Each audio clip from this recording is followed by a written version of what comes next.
నమస్కారం. ప్రేక్షకులకు సంక్రాంతి పండుగ శుభాకాంక్షలు. రంగురంగుల రంగవల్లులు, కొత్త బట్టలు, పిండి వంటల ఘుమఘుమలు, గాలిపటాల సందడి, పెంపుడు జంతువుల పందాలు. ఒక్కటేమిటి, సంక్రాంతి అంటే పెద్ద సంబరం. కొన్ని ఆచార వ్యవహారాల్లో రాష్ట్రానికి మధ్య తేడా ఉంటుంది. అలాగే వివిధ దేశాల్లో పండుగ జరుపుకునే తీరులో మార్పులు ఉండొచ్చు. కానీ అందరికీ ఇది సంప్రదాయ పండుగే. సంబరాలు జరుపుకునే విధానంలో తేడాలుండొచ్చు.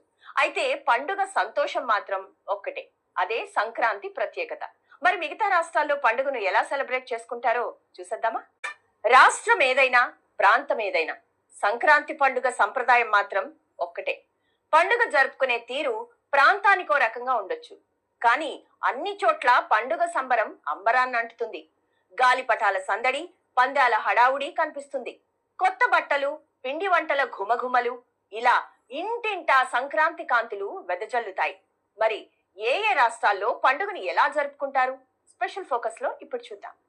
మరికొన్ని రాష్ట్రాల్లో సంక్రాంతి పండుగను ఎలా సెలబ్రేట్ చేసుకుంటారో చిన్న బ్రేక్ తర్వాత చూద్దాం. సంక్రాంతి సందడికి సరిహద్దులు లేవు. తెలుగు రాష్ట్రాల్లో ఇదో పెద్ద పండుగ. పేరు వేరైనా దేశంలోని చాలా రాష్ట్రాల్లోనూ సంక్రాంతి సంబరాలు జరుపుకోవడం ఆనవాయితీ. అయితే సంక్రాంతి ఎక్కడైనా రైతు పండగే. పంటలు చేతికొచ్చి రైతు కళ్లల్లో ఆనందం నిండుతుంది. ఆ సందర్భంగా జరుపుకునే ఈ వేడుక అంబరాన్ని అంటుతుంది.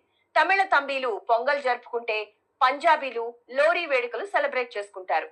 మరి మిగతా రాష్ట్రాల్లో ఏ ఏ పేర్లతో ఎలా జరుపుకుంటారో ఇప్పుడు చూద్దాం. సంక్రాంతి పండుగ పేరు మారినా ప్రపంచంలో వివిధ దేశాలు దీన్ని సెలబ్రేట్ చేసుకుంటాయి. పంట ఇంటికొచ్చే సమయంలో దీన్ని జరుపుకుంటారు.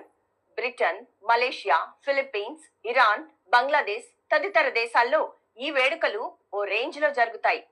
ఇవి పలు ప్రాంతాల్లో జరిగే సంక్రాంతి పండుగ విశేషాలు. ప్రేక్షకులకు మరోసారి సంక్రాంతి శుభాకాంక్షలతో నమస్కారం.